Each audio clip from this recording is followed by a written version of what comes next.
আমাদের ত্যাগের উপরে ভিত্তি করে, আমাদের রক্তের উপর ভিত্তি করে আপনারা ক্ষমতা এসেছেন। আমরা জেলখানায় বলেছিলাম তোমাদেরকে মুক্ত করব অবিলম্বে। আজকে কারাগারে যারা বন্দী আছে তাদেরকে মুক্ত করুন। আপনাদের মামলা যেরকম খালাস করেছেন, আপনাদের মামলা যদি ভুয়ো হয়ে থাকে, বানাওয়াট হয়ে থাকে, মিথ্যা হয়ে থাকে, মনে রাখবেন আমাদের মামলাগুলো মিথ্যা ছিল, ভুয়া ছিল, বানাওয়াট ছিল। আপনাদেরকে ভুলে গেলে চলবে না। আপনাকেও লোহার খাঁচার ভিতরে ঢুকানো হয়েছিল, আপনাদেরকেও সাজা দেওয়া হয়েছিল। সাজা দেওয়া মানে হচ্ছে অপরাধ প্রমাণিত।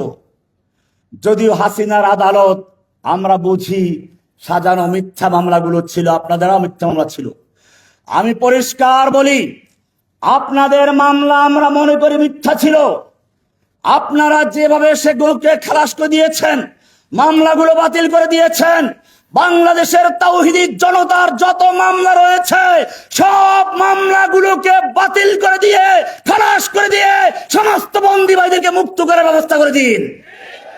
আর নতুবা আজকে আমি ঘোষণা করছি, ইনশাআল্লাহ সারা বাংলাদেশের আনাচে কানাচের থেকে এমন বিপ্লব শুরু হবে, বাংলাদেশের প্রত্যেকটা কারাগারের দরজা খুলে, ইট খুলে বন্দীদেরকে মুক্তি করে ছাড়বো ইনশাআল্লাহ।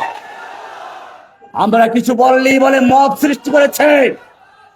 ওনারা যদি আন্দোলন করে, ওনারা ভাঙচুর করে, তাহলে তাদের দোষ হয় না। আমরা কিছু বললেই কিছু মিডিয়া আছে এরা মব সৃষ্টি করছে, একটা মব শব্দ বের করেছে। এই মব শব্দ কেন বের করা হয়েছিল, কোন দিন বের করা আপনারা জানেন না। এই মব শব্দটা তৈরি করেছিল আমাদের একটা বিশেষ কারণে। কালবেলা পত্রিকা আমরা ঘেরাও দেওয়ার কর্মসূচি দিয়েছিলাম।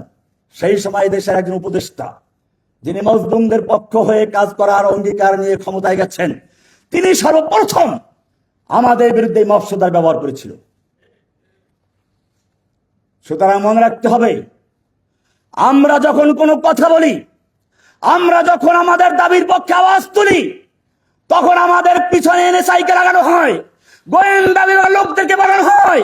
আমি পরিষ্কার বলি, সারা বাংলাদেশে এখনো যারা আমাদের লেগে আছে তারা হাসিনার দোসর, হাসিনার চামচা, হাসিনার গোয়েন্দা। জেনে রাখবা, যখনই তোমরা কোন আমাদের পিছনে ষড়যন্ত্র করবে, আমরা তোমাদেরকে চিহ্নিত করে করে ইনশাআল্লাহ আবার তোমাদের বিচার করার জন্য প্রস্তুত হচ্ছি ইনশাআল্লাহ। যেভাবে জুলাই আগস্টে এই হাসিনার দোসরদেরকে বিচার করা হয়েছিল, ইনশাআল্লাহ তোমাদের বুঝে রাখতে হবে এই দেশে আর কখনো হাসিনা ফিরতে পারবে না ইনশাআল্লাহ। তোমরা যদি সোজা হয়ে যাও তাহলে সোজা হও, আর যদি সোজা হতে না পারো, জেনে রাখবে এর পরের যে বিপ্লব শুরু হবে, তুফান শুরু হবে, সেটা ইসলামের বিপ্লব, ইসলামের তুফান। ইনশাআল্লাহ সেই বিপ্লবের মাধ্যমে বিজয় এনে বাংলার ক্ষমতার মসনদ দখল করে তোমাদের বিচার করে ছাড়বে ইনশাআল্লাহ।